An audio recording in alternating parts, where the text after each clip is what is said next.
Bonjour, aujourd'hui on se retrouve chez Retro Racing à Saint-Fiacre à côté de Nantes pour vous présenter le traceur GPS Roadtrack sur une belle Porsche 1500 Super de 1953.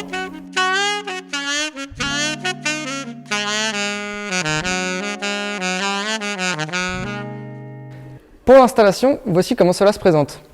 On vient placer le traceur à l'endroit où l'on souhaite le placer dans son véhicule. Ce traceur est raccordé à son câble de raccordement. Ce câble de raccordement est raccordé à la batterie. Et comme vous pouvez le voir, la borne plus est raccordée au câble rouge et la borne moins est raccordée au câble noir. À la suite de ça, votre traceur est actif et votre véhicule est protégé. Fonctionnalité numéro 1 du traceur Roadtrack, l'antivol. Pour tester l'antivol, très simple, on va juste procéder à une ouverture et une fermeture de porte. Je vais d'abord commencer par vous montrer comment on active l'antivol sur l'application. Alors, j'ouvre mon application. Comme vous pouvez le voir, l'antivol est inactif. Je clique juste sur l'antivol. En 3 secondes, l'antivol s'active. Voilà, l'antivol est actif. Je me dirige ensuite vers le véhicule. J'ouvre la porte.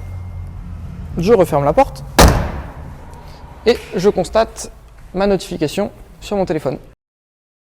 Comme vous pouvez le voir, la notification est arrivée. Je clique. Et voici l'alerte qui s'affiche. Dernier test de l'application antivol, nous allons tester le suivi en temps réel du véhicule ainsi que l'appel. Alors, on va simuler un vol avec Didier, donc je vais dire à Didier de partir avec le véhicule et ensuite on va voir ce qui se passe un petit peu sur l'application.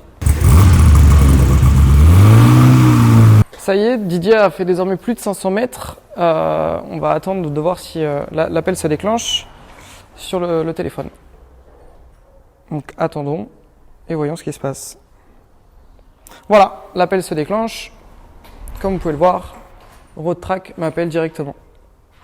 Deuxième fonctionnalité du traceur Roadtrack, la fonctionnalité Roadbook. En fait, la fonctionnalité Roadbook vous permet de retrouver tous vos trajets sur votre application.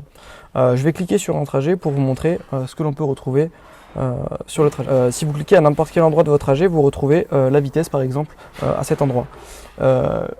Autres statistiques possibles, la durée, l'accélération, le freinage, la vitesse maximum ainsi que la vitesse minimum sont disponibles sur votre trajet. Donc plusieurs petites statistiques qui sont plutôt cool à retrouver et que vous pourrez comparer avec vos amis. C'est la fin de cette présentation pour le traceur Roadtrack, donc on remercie fortement Retro Racing avec Romain et Didier de nous avoir gentiment prêté leur véhicule ainsi que leurs locaux pour tourner la vidéo. Vous pouvez les retrouver sur Retro Racing pour Facebook et Insta, vous avez juste à taper Retro Racing. Et pour nous c'est Roadtrack-FR pour Insta et Roadtrack sur Facebook. Voilà. Pour finir très rapidement, on a un produit 100% made in France, donc n'hésitez pas à venir nous donner de la force et à nous contacter via nos réseaux sociaux et à retrouver plus d'informations sur notre traceur sur roadtrack.com. Voilà, bonne journée.